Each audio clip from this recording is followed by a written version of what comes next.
Hello बच्चों। तो environmental education and disaster management काफ़ी कंफ्यूजन लोगों के दिमाग में स्टार्टिंग से था, लेकिन मैंने हमेशा एक ही बात कही थी कि यूपीबीटी के लिए कंपलसरी है।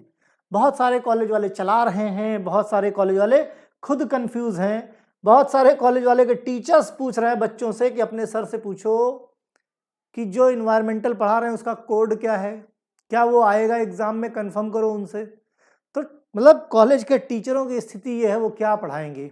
इससे चीज़ों का बेटर अंदाजा लगता है। खैर, ये सब पार्ट अपार्ट है। तो environmental education and disaster management आपके सब्जेक्ट का नाम है। ठीक, एक लेक्चर ऑलरेडी मैंने अपलोड कर दिया है, ये इसका सेकंड लेक्चर है। ये 50 नंबर का आएगा। ठीक, 50 नंबर में मिनिमम 17 नंबर आपको लाने हैं, मिनिमम 17 नंबर लाने हैं। इससे आपके परसेंटेज पे कोई फर्क नहीं पड़ेगा, पास करना कंपलसरी है। अगर इस पे बैक लगती है तो 2-3 कंफ्यूजन है। आज एक बच्चा बी फॉर्म में था, तो बी फॉर्म में भी ये कंपलसरी है ना। क्वेश्चन सेम है, बी फॉर्म हो चाहे डी फॉर्म हो, राइट। बी फॉर्म हो चाहे डी फॉर्म हो, दोनों के लिए एकदम सेम सिचुएशन है। उसका कंसर्न था कि मैं कहीं रिलेशन में था और मैं ये पेपर नहीं दे पाया इन्वायरमेंटल एजुकेशन का। तो कॉलेज वाले बोल रहे हैं कि तुम्हारी ईयर बैक हो जाएगी। तो ये बिल्कुल गलत है, ईयर बैक बिल्कुल नहीं होगी, सब्जेक्ट का बैक होगा। ठीक वही same situation D form. Yes, पास करना कंपलसरी है, जब तक नहीं पास करोगे तब तक आपका डी फॉर्म कंप्लीट नहीं होगा। यह भी एक सब्जेक्ट है, कंपलसरी सब्जेक्ट है। शुरुआत में टीचरों के पास सबसे बड़ा कंफ्यूजन ये था कि ये सब्जेक्ट है ही नहीं। क्यों? क्योंकि उन्होंने हमेशा एक चीज फॉलो करी है जो पीसीआई से सिलेबस आया था, और पीसीआई के सिलेबस में कहीं भी environmental education and disaster management का जिक्र नहीं है।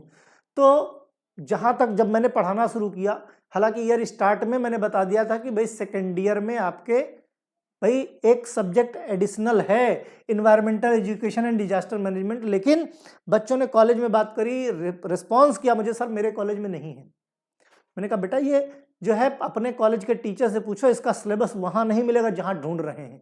इसका सिलेबस यूपीबीटी की साइट पे मिलेगा। आज की डेट में भी बहुत सारे ऐसे बच्चे जिनके पास सिलेबस अवेलेबल नहीं है ना।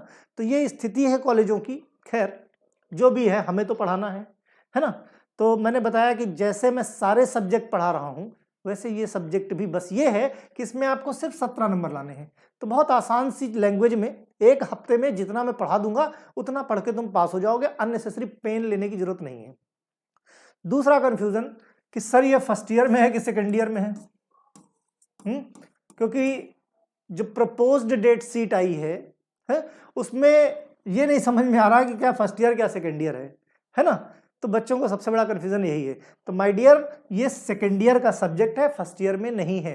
कुछ बच्चे कह रहे sir first year second year दोनों में देना पड़ेगा क्या? तो बिल्कुल नहीं, ये सिर्फ और सिर्फ आपको सेकेंड ईयर में देना है।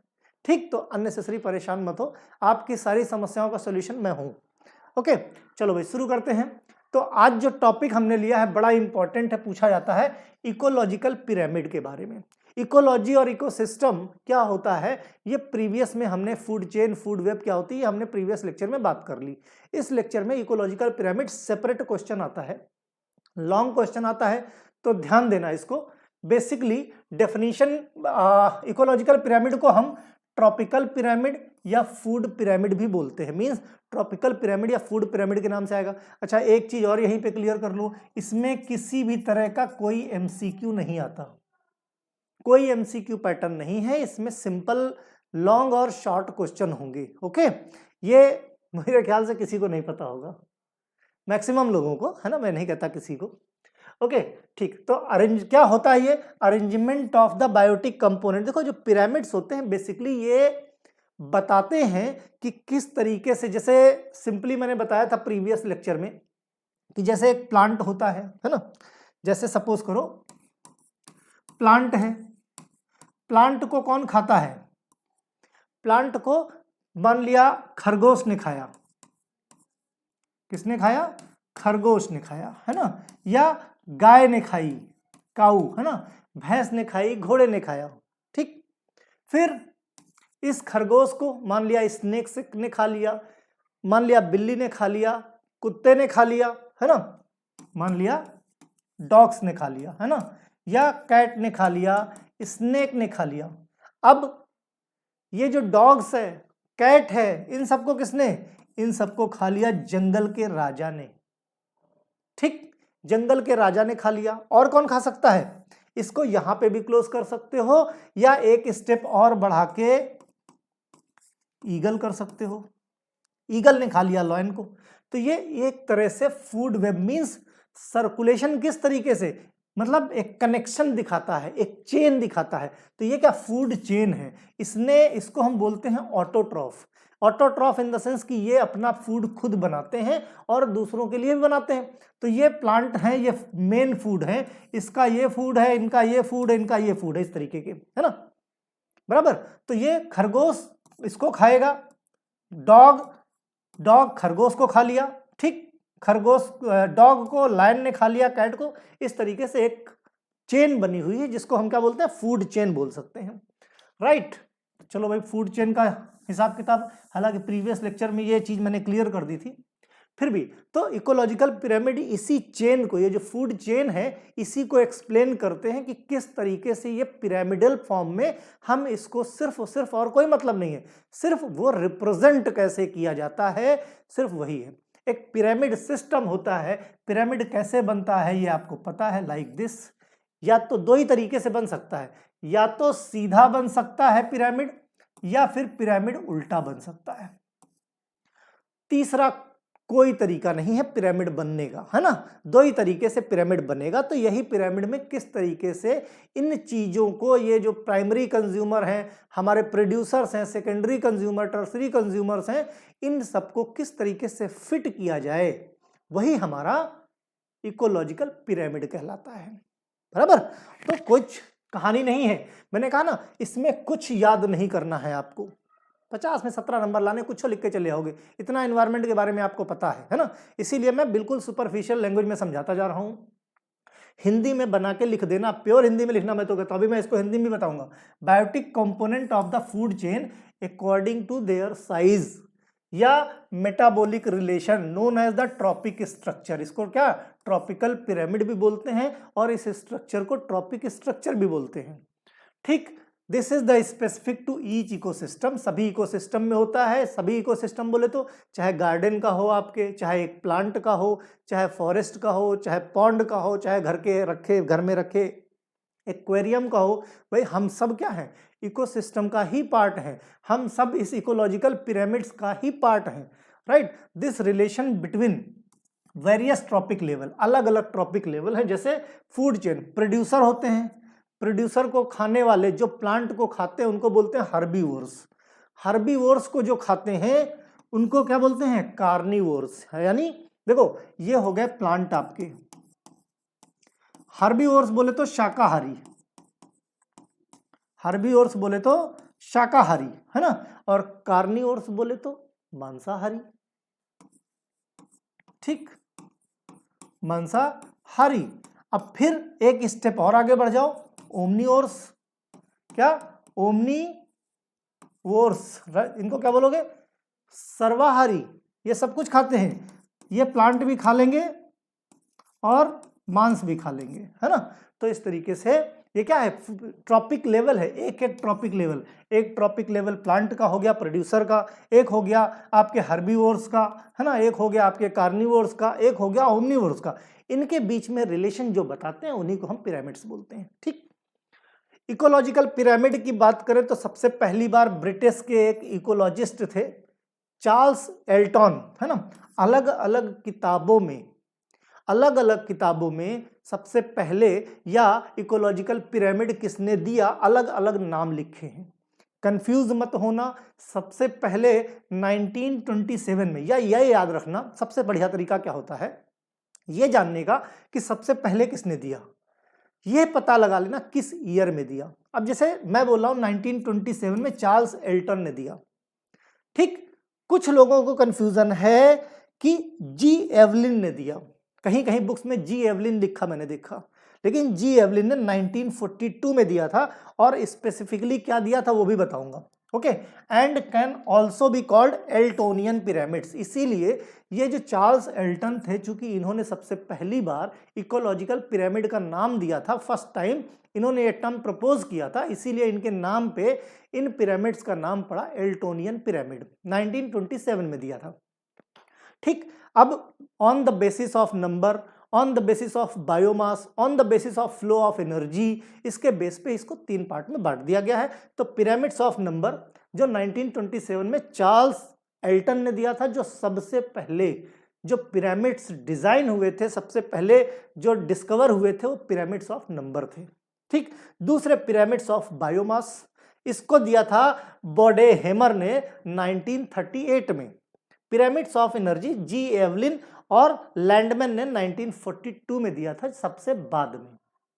राइट, वो अलग बात है कि सबसे ज्यादा जो है प्रचलन में यही आया, इसीलिए लोग जो है जी एवलिन को ही इसका जनक मान लेते हैं, यानी फादर ऑफ इकोलॉजिकल पिरामिड मान लेते हैं। लेकिन सच्चाई ये नहीं है। सबसे पहली बार कोई पूछे तो सिंपल आपको बोलना है चार्ल्स एल्टन ने दिया था। क्लियर? अब एक एक पिरामिड के बारे में जान लेते हैं, क्योंकि ये सब क्वेश्चन पूछे जाते हैं। हिंदी में देखो भाई, पारिस्थितिकी पिरामिड जो हमने अभी समझाया, खाद्य श्रृंखला में क्रमिक उच्च पोषण स्तरों में, यानी ट्रॉपिक लेवल, प्रजातियों की संख्या, बायोमास और ऊर्जा, यानी प्रजातियों की संख्या कौन सी? Pyramids of number, biomass pyramids of biomass, ऊर्जा पिरामिड्स ऑफ एनर्जी के सफल और पर्याप्त इस तरह से अरेंजमेंट इनका होता है कि उनका जो आकार, उनका जो शेप होता है वो पिरामिड जैसा हो जाता है। इससे पारिस्थितिकी पिरामिड बोलते हैं। एक परितंत्र में उत्पादक स्तर पर हमारे मींस एक ट्रॉपिक लेवल पे हरे भरे हमारे कौन रहते हैं? प्लांट्स रहते हैं, जो क्या करते हैं? सोलर एनर्जी को जो है खाद्य ऊर्जा में बदलते हैं। भाई सोलर एनर्जी आती है, उससे उसको वो ईटिंग एनर्जी में बदलते हैं, इसलिए इन्हें प्रथम पोषण यानी हम प्रोड्यूसर बोलते हैं, प्राइमरी लेवल बोलते हैं, इसमें रखा जाता है। दूसरा स्तर क्या होता है? शाकाहारी बोले तो हर्बीवोर्स का। हमने बताया था ना ये आपको, प्रोड्यूसर बोले तो प्लांट, हर्बीवोर्स जो प्लांट्स को खाते हैं। ठीक, जो इनको मतलब शाकाहारी। ठीक है, इन पौधों को हम, ये पौधों से भोजन, जो हर्बीवोर्स होते हैं वो पौधों को खाते हैं, जैसे गाय, भैंस, बकरी, ये क्या पौधों को खाते हैं और उससे एनर्जी लेते हैं। फिर दूसरे आ जाते हैं मांसाहारी, तीसरे लेवल पे आते हैं शाकाहारियों को खाने वाले, जो गाय, भैंस, बकरी को खाते हैं उनको क्या बोलते हैं? मांसाहारी में रखा गया है इनको। राइट, आगे यही क्रम जारी रहता है, जो मांसाहारियों को खाते हैं, फिर वो उनको खाते हैं, लास्ट में, सबसे लास्ट में आते हैं डिकम्पोजर, माइक्रो ऑर्गेनिज्म, कीड़े मकोड़े। ओके, इस तरह से जैविक समुदाय ऊर्जा प्राप्ति का इस क्रम को परितंत्र के आधार पर ऊर्जा प्रवाह का यही क्रम मीन्स एक यूनिफॉर्म फ्लो है, जिसके बेस पे संख्या पिरामिड, बायोमास पिरामिड और ऊर्जा पिरामिड में डिवाइड किया गया है। ध्यान से देखो, इकोलॉजिकल पिरामिड का एक सिंपल सा स्ट्रक्चर है। सबसे नीचे कौन है? प्लांट है।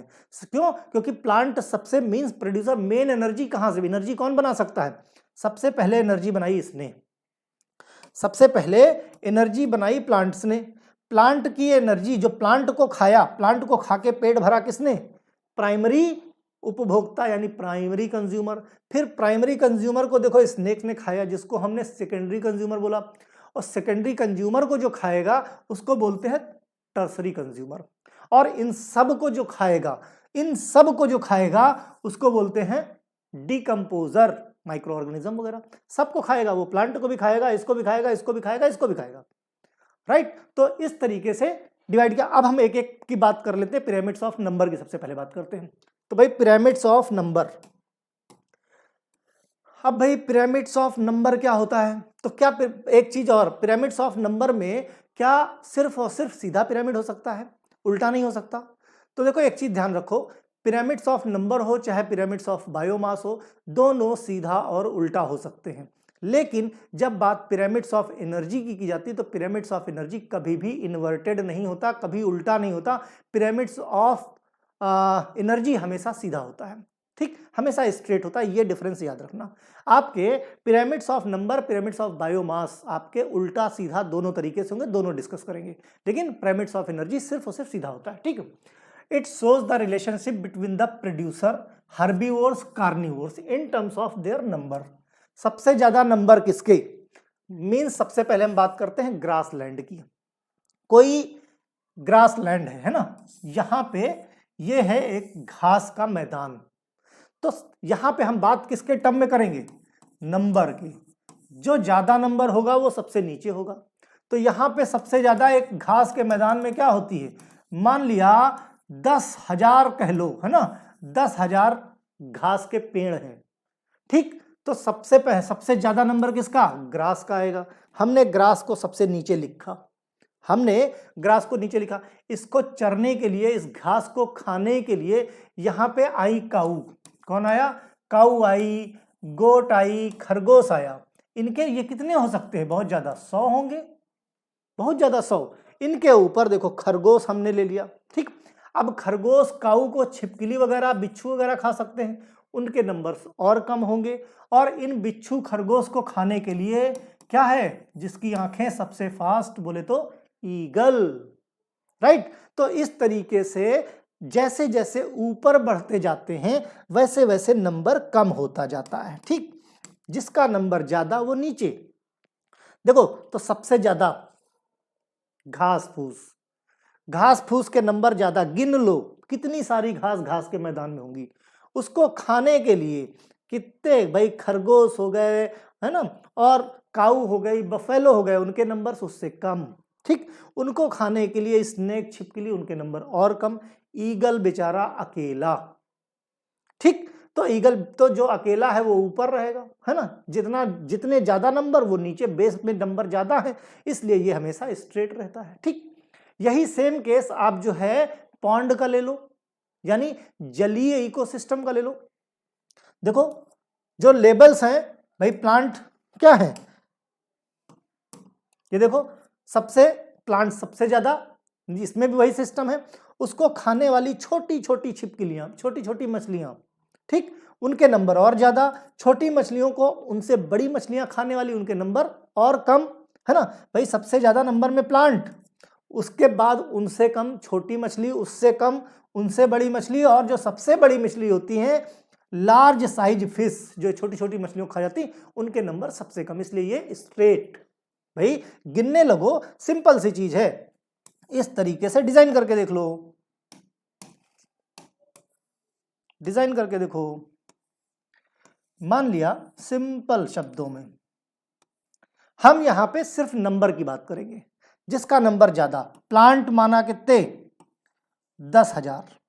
प्लांट को खाने वाले कितने, मान लिया 100, ठीक। 100 हो गए कौन, खरगोश। खरगोश को खाने वाली छिपकली कितनी हो गई, बहुत ज्यादा हो गई, 50, ठीक। और इन छिपकली को खाने के लिए कौन आ गया, ईगल, अकेला ही काफी है। तो नंबर जैसे जैसे घटेगा ये पिरामिड वैसे वैसे स्ट्रेट रहेगा। सेम आपके इकोसिस्टम, सेम आपका पॉन्ड के साथ है। क्लियर, आई होप कितनी चीज क्लियर होगी, ठीक। क्या हमेशा स्ट्रेट रहेगा, क्या हमेशा स्ट्रेट रहेगा, उल्टा भी तो हो सकता है। अब उल्टा कैसे होगा, उल्टा कैसे होगा, सोच के देखो, सोच के देखो। किसी फॉरेस्ट का, ये मान लिया बरगद का विशालकाय पेड़ है, क्या है, बरगद का विशालकाय पेड़, ठीक, बड़ा पेड़। इसके ऊपर चिड़िया हैं, इसके ऊपर चिड़िया है, मतलब सब इसी के ऊपर, ठीक। चिड़ियों को खाने के लिए इसी में और इनसे कम नंबर में, ध्यान से समझो।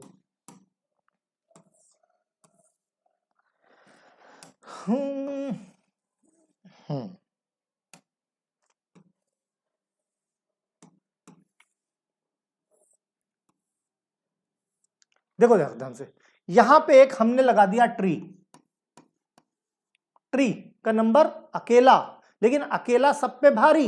ये नीचे क्यों है, अकेला है, लेकिन प्रोड्यूसर है। नीचे तो कौन रहते हैं, नीचे तो हमेशा प्रोड्यूसर ही रहते हैं, रहते कि नहीं, सब जगह देख लो, पीछे भी देखो, प्रोड्यूसर जो T1 है हमारे, प्रोड्यूसर, ठीक। तो अकेला ट्री, प्रोड्यूसर, प्रोड्यूसर के ऊपर पंछी, ठीक, ये क्या हो गए, सेकेंडरी लेवल। पंछियों को खाने के लिए और छिपकली उपकली आ गई, टर्सरी लेवल। और इन सबको खाने के लिए फिर वही शेर बैठा है। कौन बैठा है? शेर बैठा है। तो ये कैसा होगा? ये इन्वर्टेड होगा। तो ध्यान रहे, नंबर ऑफ जो इकोलॉजिकल पिरामिड्स का नंबर का बेस में पॉन्ड की बात करें, अगर पॉन्ड की बात करें या फिर हम ग्रॉसलैंड की बात करें, हमेशा स्ट्रेट रहेगा। और जब भी हम फॉरेस्ट की बात करेंगे, किसकी? जब भी फॉरेस्ट की बात करेंगे हमेशा इन्वर्टेड होगा। ठीक, हमेशा इन्वर्टेड होगा। चलो भाई बात करते हैं इसकी। इसी चीज को जस्ट हिंदी में समझाया गया है खाद्य श्रृंखला में। सीधा पिरामिड, अपवर्ड नंबर, किसका? अपवर्ड पोषण स्तरों पर संख्या के, ये संख्या के बेस पे होता है, जो हम ऑलरेडी समझा चुके हैं। उल्टा पिरामिड नोट्स के लिए तुम लोग देख लेना इसको, जो मैंने पढ़ाया वही सेम टू सेम चीज है। ठीक, बायोमास की बात ले लो भाई।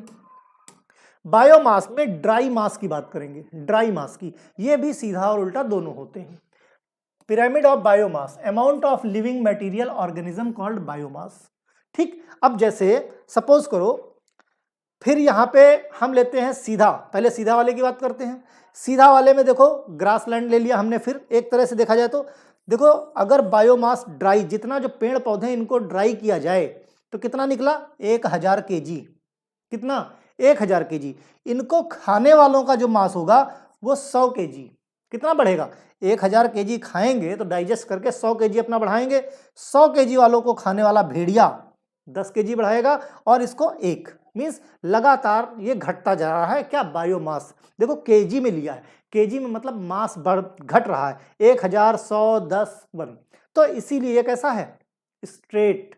ठीक, पारिस्थितिकी तंत्र श्रृंखला में सभी पोषण स्तरों को भंडारित समिष्ट जीवों के सकल भार को प्रदर्शन तथा अध्ययन के लिए बायोमास पिरामिड का उपयोग किया जाता है। इसके अंतर्गत संख्या के स्थान पर, जहां अभी नंबर था उसके स्थान पर हम बायोमास, ड्राई मास की बात करते हैं। ठीक, क्या ये हमेशा सीधा होता है? उल्टा नहीं हो सकता? तो बिल्कुल उल्टा हो सकता है। उल्टा हो सकता है किसका? देखो भाई, पॉन्ड का, जलीय परितंत्र उल्टा हो सकता है। क्यों हो सकता है? देखो इधर, ये जो सबसे छोटी मछलियां हैं, सबसे छोटी मछलियां हैं भाई, नीचे सबसे कौन होता है? हमेशा मैंने बताया नीचे वही होता है। हमेशा नीचे वाले को ऊपर वाला खाएगा। ये सिस्टम याद रखो, कभी नहीं भूलोगे। नीचे वाले को ऊपर वाला खाएगा। तो नीचे छोटी मछलियां हैं जिनका वजन कितना है? 4 ग्राम पर मीटर स्क्वायर। ऊपर वाली खाएंगे कितना है? 8। और ऊपर वाली खाएंगी 12। तो इस तरीके से ये कैसा हो गया? ये हो गया पिरामिड इन्वर्टेड। जलीय पारिस्थितिकी तंत्र में बायोमास का पिरामिड उल्टा होता है। जलीय पारितंत्र के उत्पादक सूक्ष्म पादप पल्लव तीव्र गति से वृद्धि करते हैं, है ना। तो ये हमेशा कैसा होता है? हमेशा उल्टा होता है। ये कैसा हो गया? Pyramids of biomass. लास्ट ले लो पिरामिड्स ऑफ एनर्जी, जो कि हमेशा स्ट्रेट होता है और ये 10% रूल फॉलो करता है। कौन सा? 10% रूल। मतलब 10%, देखो 100% सौर ऊर्जा, भाई नीचे कौन है? हमारे प्लांट हैं। सबसे नीचे हमारे प्लांट हैं, है प्लांट। ठीक, देखो ध्यान से, सबसे नीचे प्लांट आए, सोलर एनर्जी आई। क्या है? एनर्जी है ना। सोलर एनर्जी 100% एनर्जी प्लांट ने ले ली और इसको हमने क्या किया? हमने कन्वर्ट कर दी फूड एनर्जी में। फिर 10% एनर्जी जिसमें से किसने लिया? प्राइमरी कंज्यूमर ने। 10% का फिर 1% इधर आया, फिर इधर आया कितना? 0.01%। मतलब 10% घटता जाएगा। इधर से समझो, मान लिया 1000 kilo calorie solar energy in plant ने कंज्यूम की, जो सन से आई। ठीक, उसका 10% कितना हुआ? 100 किलो कैलोरी कंज्यूम किया किसने? हमारे प्राइमरी कंज्यूमर ने। अब 100 किलो कैलोरी का 10% कितना हुआ? 10 किलो कैलोरी। किसने लिया? सेकेंडरी कंज्यूमर ने। अब 10 किलो कैलोरी का 10% कितना हुआ? 1 किलो कैलोरी। कितना? Tertiary consumer. एनर्जी हमेशा यूनिफॉर्म फ्लो में चलती है और कभी भी एनर्जी का पिरामिड उल्टा नहीं होता, याद रहे।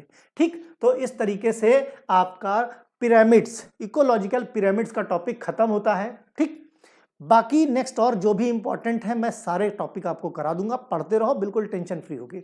ओके, चलो भाई, बाय।